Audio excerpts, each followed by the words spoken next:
échanger avec vous sur la réflexion de ce matin. Deux annonces.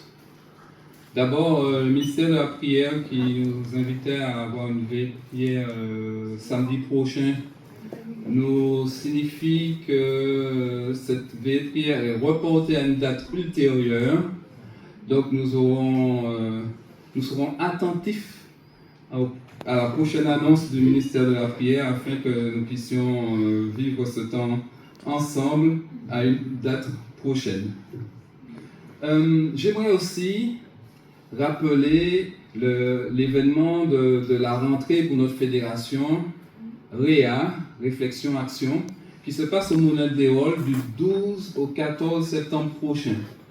Alors je le rappelle, jadis, REA c'était que pour les jeunes. Alors à chaque fois qu'on entendait REA, on dit oh ça ne me concerne pas, c'est pour les jeunes. Depuis bien 5 ans maintenant, REA a une double facette. En tout cas, une facette d'ouverture, puisqu'il y a la partie JA, éducation, avec les départements qui sont concernés, mais il y a aussi la partie mission. Donc ça veut dire que c'est un rendez-vous de la rentrée pour tous les responsables d'église. Ceux qui ont une fonction dans l'église, ministère de la prière, du responsable JA, du responsable des JAC, etc., etc. Il y a plein d'ateliers, plein de choses qui sont vécues ensemble, qui permettent de lancer l'année, la rentrée et l'année, de façon à ce que nous puissions avoir soit comment dirais-je, des bons plans, peut-être pour pouvoir organiser certains programmes, en tout cas partager la vision, finalement, non seulement de façon locale, mais de façon fédérale. Alors, après ces deux annonces, j'aimerais m'entretenir avec vous concernant un mot que l'on retrouve dans le texte biblique et qui n'est peut-être pas défini si clairement que ça. En tout cas, on n'a pas une définition dans une phrase du texte biblique qui nous dit qu'est-ce que c'est que le mot reste. Si je vous dis les restes, ça fait penser à quoi? À manger, et puis il reste quelques plats, on n'a pas pu tout finir, ok? C'est tout? Oui. Ok, bon, d'accord. Et si je vous dis le reste? Pour moi, c'est quelque chose d'important, le reste. C'est quelque chose d'important. Oui, parce que si on l'a conservé, ça veut dire le reste, ça veut dire qu'on l'a conservé, donc ça veut dire que ça a une valeur. Ok. Donc c'est ça peut-être la différence avec les restes? Les restes, oui. Il y avait aussi les personnes qu'on faisait rester avec les personnes les plus âgées, les enfants qu'on les appelait les restes, qui restaient avec... Ah oui, dans certains coins du monde, il y a les jeunes qui étaient censés rester, les enfants qui étaient restés avec les personnes âgées pour les accompagner. Alors que tout le monde était parti au champ, oui, il y a tout cela. Mais de façon générale aujourd'hui, c'est quoi la différence dans l'esprit entre les restes et le reste? Qui reste comme un fond sur le compte. Et ça, tu le mets dans le ou dans les? Dans le, oui, parce que ça fait... on le chouchoute un petit peu parce qu'on se dit, si j'y vais trop fort, il ne va plus rien avoir. Et c'est peut-être l'une des différences notables entre les restes et le reste. Les restes, c'est presque ce qu'on n'a plus voulu parce qu'on en a satiété. Donc l'idée du repas colle très bien avec cette notion-là. On en a tellement eu, on a essayé de caser dans tous les petits coins de l'estomac et puis là, sincèrement, on n'en peut plus. Donc il y a les restes. Entre parenthèses, les restes, ça finit souvent à la poubelle. Ouais. Par contre, le reste, ce qui reste sur le compte en banque. Le dernier jouet que l'on a, les autres se sont déjà abîmés, mais voilà, il est là. Le dernier enfant qui reste à la maison, lorsqu'on commence à prendre de l'âge, là, il y a une notion de valeur qui est tout à fait différente. Il y a aussi une notion que l'on retrouve d'ailleurs dans le texte biblique, d'espoir dans la notion de reste. Tout est fini, mais il reste cette petite flamme. Hein? Ésaïe nous décrit Dieu qui n'était pas là, le lumignon qui bouge encore. Ce petit reste. Il va le protéger, le chouchouter. Et cette notion de reste, justement, est souvent nommée dans le texte biblique en rapport avec l'espoir. Dieu dit, oui, il va y avoir dans les petits prophètes plein de malheurs, mais il va y avoir le rejeton de Jacob, le reste. Mais pour nous, aujourd'hui, c'est quoi le reste? Si on fait un petit point historique par rapport à notre Église, à votre avis, en 1844, le reste, c'était quoi?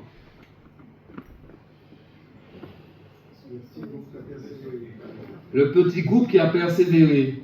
Alors qu'on avait annoncé 22 octobre 1844, nous sommes sûrs, Jésus va revenir.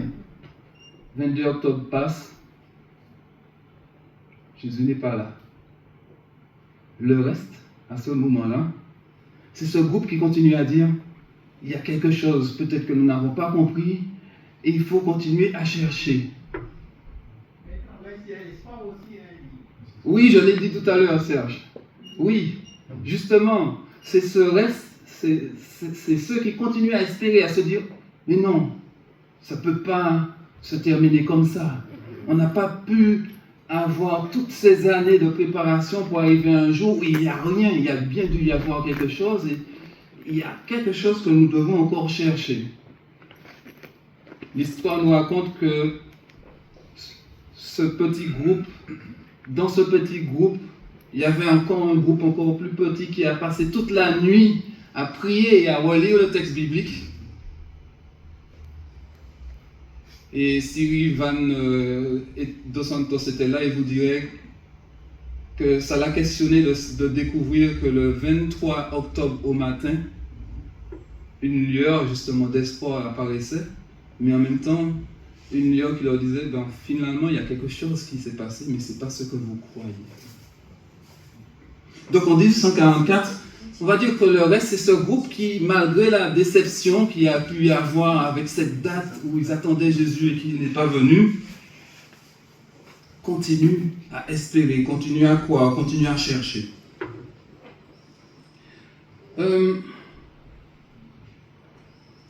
1849, 5 ans plus tard, Joseph Betts va découvrir le sabbat, va redécouvrir le sabbat. Et le reste à ce moment-là devient ceux qui vont le suivre dans cette volonté de garder les commandements de Dieu. Le sabbat présenté comme ce sceau de Dieu, alors le reste va être à ce moment-là ceux qui respectent le sabbat parce que ça, le sabbat est un élément important des commandements de Dieu. Un peu plus tard, le reste devient ceux qui prêtent attention à la prophétie et à l'esprit de prophétie. Aujourd'hui, nous connaissons bien une certaine Ellen G. White qui va prophétiser, qui va écrire beaucoup. Nous avons ses livres encore aujourd'hui et nous nous y attelons. Mais il faut se rappeler qu'elle n'a pas été acceptée dès sa première vision comme ça, qu'il a fallu qu'elle démontre des choses extraordinaires. Et en 1855, alors qu'elle était reconnue, vous pourrez dire, ou elle commençait à être reconnue, eh bien le reste, c'était ceux qui prêtaient attention à ces prophéties qu'elle expliquait, qu'elle éclairait, qu'elle donnait. Plus tard, fin du 19e siècle, 1893, le reste,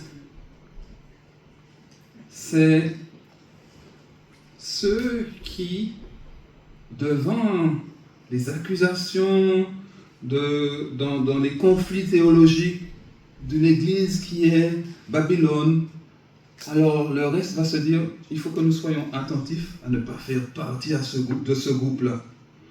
Et Ellen White, notamment, va écrire plusieurs articles pour dénoncer cette accusation, peut-être cette posture qui pensait dire à ce petit groupe qu'il fallait faire exploser l'Église pour pouvoir grandir. D'autres articles sont publiés beaucoup plus tard, 1948 plutôt, 1950, etc. En 1957, le reste devient un mouvement. Plusieurs articles sont écrits et c'est là que naît, après l'Église adventiste qui est née en 1863, on entend parler en 1957 du mouvement adventiste. Pour dire que le reste, c'est ce peuple qui est là dans les derniers temps pour emmener un message spécial à chacun, de façon à ce que chacun puisse intégrer ce reste et être prêt à accueillir le grand jour de Dieu. Il y a là donc une notion supplémentaire qui vient s'ajouter à toutes celles que nous avons décrites précédemment. C'est la notion missionnaire, la notion de fin des temps, qui est fortement liée à la notion de prophétie que nous avons vue aussi précédemment. Ensuite, vers 1970, un livre qui a changé de titre entre-temps, mais qui s'appelait « Ce que croient les adventistes », maintenant c'est plutôt les 28 croyances fondamentales, dit que le reste, donc il disait en 1970, c'est l'entité spécifique qui est suscitée par Dieu pour témoigner à la fin des temps. C'est donc cette notion de fin de temps eschatologique, va-t-on dire, qui va prendre une importance particulière à ce moment-là. Donc, dans la notion de reste, il y a une notion historique, il y a une notion éthique aussi par rapport au commandement de Dieu. Il y a cette notion prophétique, cette notion missiologique, et puis cette notion de fin des temps, eschatologique. Le reste contient tout ça dans l'histoire de notre Église. Mais dans la Bible, si nous allons dans l'Ancien Testament, dans la Genèse notamment, c'est là qu'apparaît pour la première fois une notion de reste. Dans quelle histoire, à votre avis? Déluge. Le déluge, oui. Noé et les gens de son époque sont à l'aube d'une catastrophe. Noé, lui, il est sauvé. Non pas par ses mérites, parce qu'il est meilleur que les autres, mais parce que Dieu fait grâce. Vous pouvez le retrouver dans Genèse 6, versets 8, 9, et aussi dans le Genèse 7, verset 1er. Mais un peu plus loin, toujours dans la Genèse, une autre histoire fait ressortir la notion de reste. Abraham, vous au chapitre 19, va discuter avec Dieu concernant quelque chose qui va arriver, une catastrophe. La destruction de Sodome et de Gomorrhe. Quel est le reste ici, dans cette histoire? Lot et sa famille. Lot est sauvé, là encore, non pas par ses mérites, mais parce que Dieu fait grâce. Même si le début du chapitre 19 et la fin du chapitre 18 nous parlent de cette négociation d'Abraham, mais en fait c'est la grâce de Dieu qui agit en faveur de Lot et de sa famille. Encore un peu plus loin, la Genèse nous parle d'un autre reste, qui va d'ailleurs rester une image que l'on va retrouver dans le reste du texte biblique et que j'ai déjà cité tout à l'heure. Jacob. Jacob va lutter avec Dieu. Son nom va être changé. Mais Dieu va lui annoncer en même temps, en changeant son nom, que ce sera lui qui va apporter cette lignée, ce peuple qui, lorsqu'on le regarde à travers l'histoire, la taille que ce peuple va prendre, peut être lui-même considéré comme un reste, comparé à la population mondiale. Et puis, un peu plus loin, c'est Joseph et sa famille qui sont sauvés. Donc Jacob va finir en Égypte, grâce à la présence de Joseph là-bas. On passe sur les détails de comment il y arrive, mais la lecture de Joseph même, c'est dire, Dieu a permis que je sois ici pour apporter le salut. Et que la famine ne fasse pas disparaître toute la famille. Le reste est donc la famille de Joseph et Joseph lui-même. Donc, lorsque l'on regarde les caractéristiques des notions de reste que l'on peut retrouver dans le livre de la Genèse, on trouve cette notion d'échapper à un danger, voire à une catastrophe. Mais à travers l'histoire d'Abraham, on trouve aussi cette notion d'être en bénédiction. Le fait que lui, il ait voulu être dans cette démarche de négocier avec Dieu pour le salut d'un reste, finalement. Donc, le reste, même en étant, en cherchant à être sauvé lui-même, en étant épargné lui-même, il est en bénédiction à d'autres et il permet à d'autres d'être épargnés à leur tour. Le reste est aussi un témoin de la vie morale, des valeurs morales. Abraham en est un, même si parfois on se demande, voilà, il y a quelques virages dans le parcours. En tout cas, le reste à chaque fois survit par la grâce de Dieu. Dieu intervient et Dieu permet que ce reste soit présent pour donner un nouveau départ par la suite. Le reste, finalement, il est conduit par Dieu et pour être conduit par Dieu, il est appelé à l'obéissance.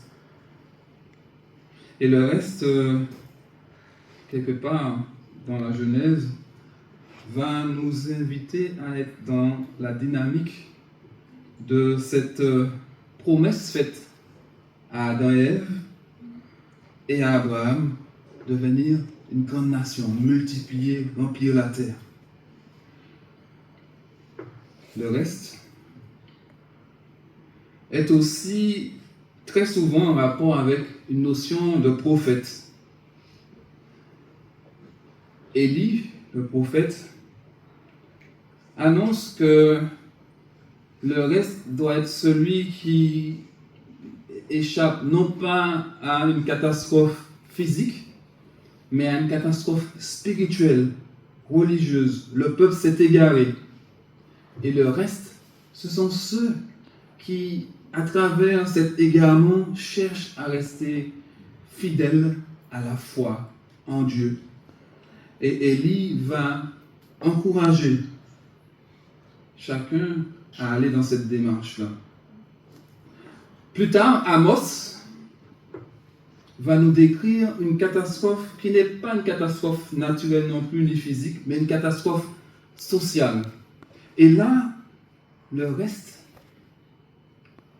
c'est ce groupe de personnes, ces familles qui ne vont pas dans le délire social de dominer, d'écraser, de tricher, mais qui vont, au contraire, être dans l'accueil, dans la compassion. Et vous pouvez le retrouver si vous lisez Amos 5, versets 14 et 15. Plus tard, on retrouve des prophètes comme Ésaïe, comme Habakkuk, qui là vont faire ressortir une catastrophe politique. Les ennemis sont là, risquent d'attaquer Israël parce qu'Israël s'est éloigné de Dieu, n'a pas voulu respecter ses lois. Et à ce moment-là, le reste, c'est ce groupe du peuple qui continue à faire confiance à Dieu. Nous pouvons aussi le retrouver dans le livre du prophète Daniel. Au milieu de la déportation, il continue à garder fidélité à la loi du Seigneur. Lorsqu'Habakkuk ne comprend pas ce que Dieu lui présente, il dit, moi je vais rester fidèle sur les remparts, à mon poste. Et je vais discuter avec le Seigneur pour savoir qu'est-ce qu'il en est réellement. Il garde confiance. Daniel, à Babylone, garde confiance. Il ne veut pas se laisser aller parce que son Dieu aurait perdu la bataille contre le Dieu de Babylone, parce que c'était comme ça que c'était vu à l'époque. Celui qui remporte la victoire, c'est celui qui a le Dieu le plus fort. Et Daniel, malgré le fait que Dieu semble avoir subi une défaite, lui, il reste fidèle à son Dieu. Et son Dieu va témoigner à travers sa vie et à travers la vie de ses compagnons qu'il n'a pas subi de défaite, qu'il est bien présent et qu'il est le Dieu du ciel. Et donc, Daniel, comme Habakkuk ou Ésaïe, sont ceux qui vont manifester ce que c'est que le reste, ceux qui gardent confiance dans le Seigneur. Les amis, lorsque l'on passe maintenant au Nouveau Testament, on peut se rendre compte que on trouve cette notion de reste à chaque fois dans des contextes catastrophiques, apocalyptiques, et donc beaucoup de références sont liées au livre de l'Apocalypse. Jean se présente en disant qu'il reçoit la parole de Dieu et le témoignage de Jésus. Et il présente ce reste-là, comme ayant reçu la parole de Dieu et le témoignage de Jésus. Ce reste-là va prendre aussi part, ou va subir, on va dire, des tribulations, d'après Jean. Mais ce reste, dans Apocalypse 12, reste fidèle au commandement de Dieu, à ce témoignage de Jésus, malgré les persécutions. Dans Apocalypse 19, il va dire que ce reste prête attention à l'esprit de prophétie, tout en continuant à suivre le témoignage de Jésus. Et au chapitre 20, il va dire que ce reste se nourrit de la parole de Dieu, malgré les choses qui peuvent s'amplifier et aller jusqu'à la décapitation. Finalement, le reste est présenté comme les vainqueurs. Les vainqueurs sont ce reste dans l'Apocalypse 21, verset 7. C'est une notion qui se retrouve aussi dans les 7 églises, comme pour dire qu'il y a toujours eu un reste tout au long de l'histoire. Et puis dans l'Apocalypse, il y a les 144 000 qui peuvent être aussi assimilés au reste. Lorsque la question est posée, qui peut subsister? Cela signifie qui peut rester, qui peut encore être là. Et on retrouve cette notion autour des 144 000. Mais pas que. Et j'apprécie beaucoup que Jean puisse ainsi attirer notre attention sur quelque chose d'assez fort et d'assez beau. Parce que avec les 144 000, il fait une description d'une grande foule avec les mêmes caractéristiques qui font finalement pleinement partie du reste. Alors mes amis, si le reste est présent depuis la Genèse, s'il est présent jusqu'à l'Apocalypse, c'est finalement parce que le reste est un sujet central pour notre vie, pour nous aujourd'hui. Ce sont ceux qui servent Dieu qui sont le reste. Babylone est accusée d'avoir versé leur sang, le sang des serviteurs de Dieu. Mais il y a toujours eu, et il y aura toujours un reste, les serviteurs de Dieu. Ceux qui sont les sacrificateurs au service de Dieu, comme nous l'avons vu dans notre leçon de cette semaine. Mais ceux qui aujourd'hui continuent à garder la foi. Faire partie de ce royaume de sacrificateurs, faire partie de ce reste, c'est faire partie de ceux qui se mettent au service du royaume de Dieu, qui se mettent au service d'aller appeler ceux qui ont transgressé la loi, qui veulent transmettre ce message que Dieu veut sauver, que Dieu veut faire grâce et appeler chacun à changer d'attitude, à s'inscrire dans une dynamique de conversion, à s'inscrire dans une dynamique de nouvelle vie. Le reste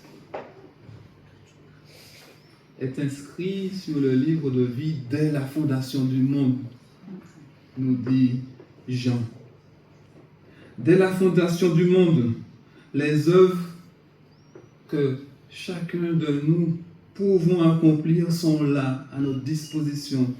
Paul va dire, Dieu nous a préparés pour de bonnes œuvres. Ou plutôt, il a préparé de bonnes œuvres que nous les accomplissions. Dans Apocalypse 19, nous retrouvons cette idée.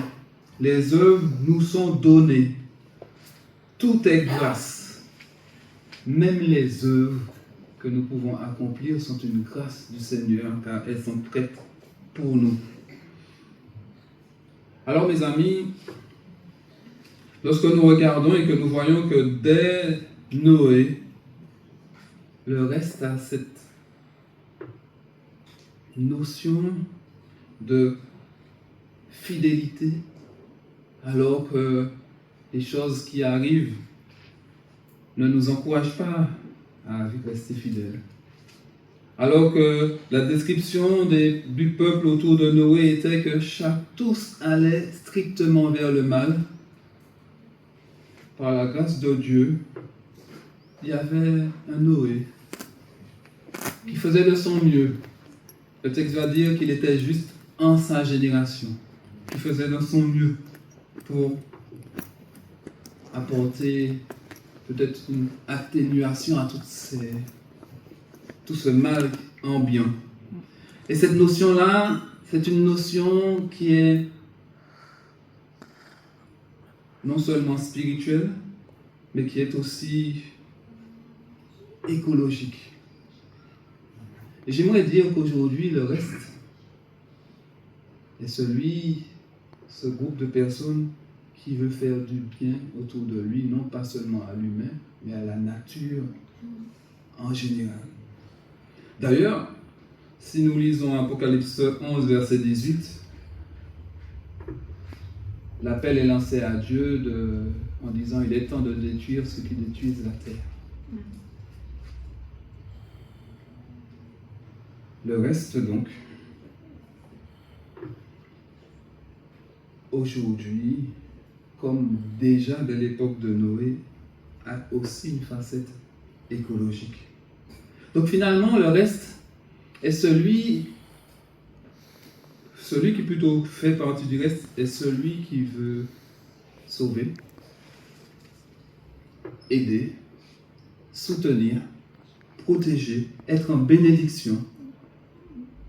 Et cela non seulement à l'humain, mais à tout ce qui est autour de lui.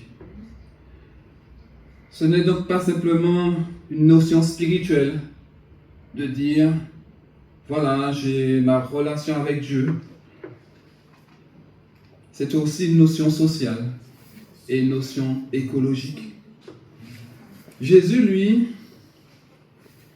va reconnaître le reste pas simplement par la différence, faire la différence avec les autres, mais dans la relation que ce reste a avec Dieu et dans la compréhension que ce reste a du plan de Dieu pour l'humanité. Oui, parfois, je me positionne en me disant, je sais que je crois en Jésus, je sais que je respecte la loi, je sais que je fais ce que Jésus me demande.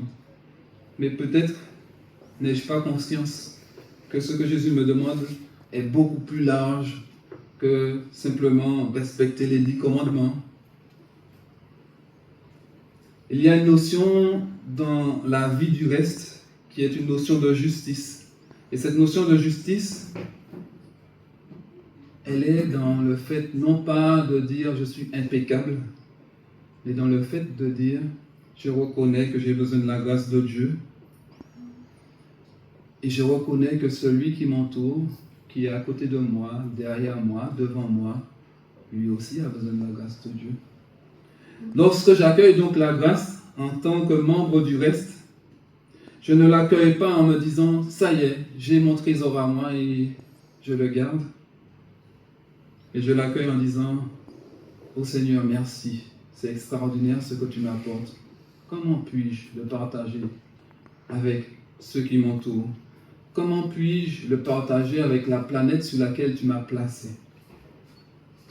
Et vous avez plein d'exemples de personnes qui vont être invitées par Jésus à faire partie du reste. Mais en conclusion, j'aimerais vraiment que nous puissions retenir ceci.